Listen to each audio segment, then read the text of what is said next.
On Friday evening, the Maine Department of Public Safety announcing the names and the faces of the 18 people lost during Wednesday's tragic events, and each of them leaving behind a unique legacy. Here are their stories. Starting with the youngest, Aaron Young, just 14 years old. A freshman at Winthrop High School, was at just-in-time recreation for a night at a bowling league with his father, William. The two of them were called the apple of each other's eyes.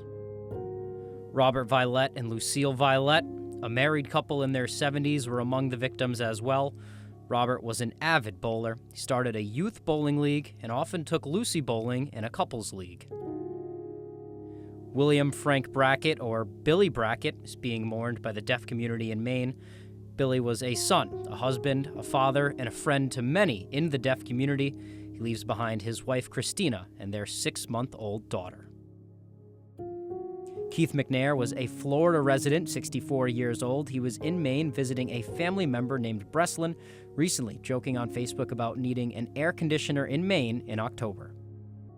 Max Hathaway is a husband and a father of 2, soon to be 3, as his wife Brenda is expecting later this year.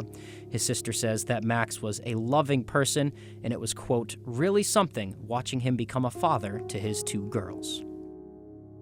Stephen Vozella is another member of the deaf community lost on Wednesday evening. There was a cornhole tournament for the community at Schmeggy's Bar.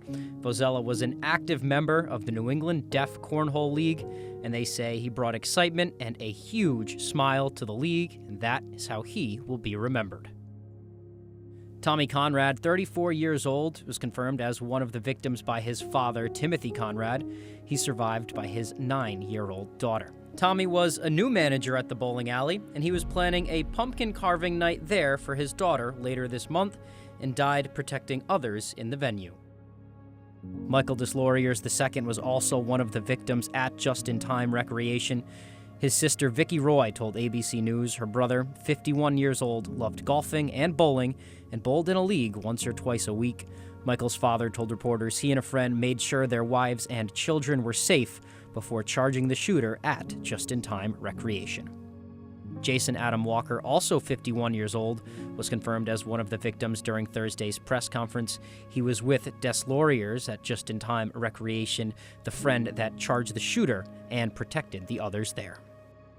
Trisha Asselin was one of the victims from the bowling alley where she loved to frequent. She's remembered as a selfless friend and a kind and caring person.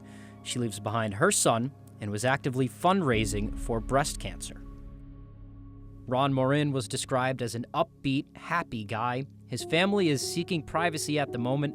Morin served as a softball umpire in Maine, and USA Softball Maine posted this message on their Facebook after hearing of the loss. They also tell us that he was a great guy and a pure human being. Peyton Brewer was playing in that cornhole tournament at the Bar and Grill while he lost his life as well. His brother Ralph told reporters that Peyton loved playing cornhole, spending time with his friends, and leaves behind a daughter who recently celebrated her 2nd birthday. Joshua Seal, another member of the deaf community whose life was tragically taken at Schmeggy's Bar and Grill. Seal served as the beloved ASL interpreter for the Maine Public Health's COVID-19 press conferences. Dr. Nirav Shah called him the voice and the face of the COVID response for the deaf community in Maine, saying he will forever be missed. Brian McFarland, another member of the deaf community taken from us on Wednesday night. He was also at the cornhole night at Schmeggy's Bar and Grill. McFarland was an avid member of the Deaf RC Club, a remote-controlled racing club across the nation.